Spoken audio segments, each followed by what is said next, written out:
आज ना वांग बटाटा टमाटर कोणलाच राग नको यायला. वांग बटाटा टमाटर स्वच्छ धुवून स्लाइस मध्ये कट करून घेतलं. वांग्याच्या देठ काढून आणि बटाट्याच्या पण वरचं आवरण काढून घेतलं सगळ्यांनी.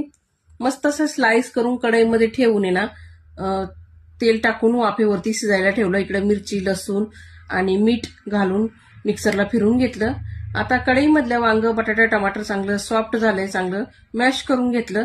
दुसऱ्या कढईमध्ये तेल गरम करून त्याच्यामध्ये जिरा, बारीक चिरून घेतला कांदा, कढीपत्ता टाकला. कांदा चांगला गुलाबी रंगावर आल्यानंतर त्यामध्ये मी हळद आणि मिरचीचा ठेचा टाकला.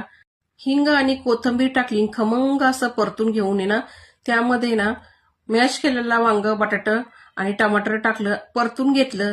तयार झालं इथं आपलं झणझणीत वांग बटाटा टमाटरचं भरीत. तर मंडळी तुम्ही कधी ट्राय केलं का नाही? नसन केलं तर एकदा ट्राय करून नक्की बघा. भेटूया पुढच्या व्हिडिओमध्ये. धन्यवाद.